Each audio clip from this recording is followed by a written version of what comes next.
కేటీఆర్ గారు క్యారెక్టర్ గురించి, మరి వారి గతంలో వారు చేసినటువంటి కార్యక్రమాల గురించి, మహిళల మీద వారికి ఉన్నటువంటి మరి చులకన భావం గురించి మాట్లాడుతూ మరి ఆయన నన్ను రెచ్చగొట్టే విధంగా మాట్లాడినప్పుడు నేను భావోద్వేగానికి లోనై మరి కొన్ని ఆయన మీద నేను విమర్శలు చేయాల్సిన అవసరం వచ్చింది.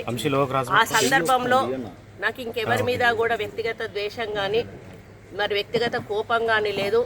అనుకోని ఆ సందర్భంలో ఒక కుటుంబం మాట నేను తీయడం ఏదైతే ఉందో అది అనుకోకుండా నా నోటి నుంచి జరగడం జరిగింది. ఆ తర్వాత వారి ట్వీట్ చూసిన తర్వాత నేను కూడా చాలా బాధపడ్డాను.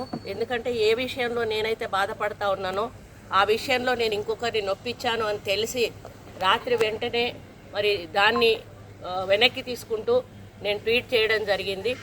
కాబట్టి నాకు జరిగిన అవమానం, నేను పడ్డ బాధ ఇంకొకరు పడకూడదు అనేటువంటి ఒక ఆలోచనతోటి నేను బేషరతుగా దాన్ని వెనక్కి తీసుకోవడం జరిగింది. కానీ కేటీఆర్ విషయంలో మాత్రం తగ్గేది లేదు. ఆయన తప్పనిసరిగా క్షమాపణ చెప్పాల్సిన అవసరం ఉంది. ఆయన చేసేదంతా చేసి ఈరోజు నన్ను క్షమాపణ చెప్పాలి అని డిమాండ్ చేయడం ఏదైతే ఉందో మరి దొంగ దొంగ అని తనే దొంగ దొంగ దొంగ అని అరిచినట్టుగా ఉంది. ఆ విషయంలో మాత్రం ఎట్టి పరిస్థితుల్లో కూడా వెనక్కి తగ్గేది లేదు. అంటే కేటీఆర్ డిఫమేషన్ చేశారు కదా కోర్టు, దానికి ఎట్లా పోవాలో మేము లీగల్గా ప్రొసీడ్ అవుతాం.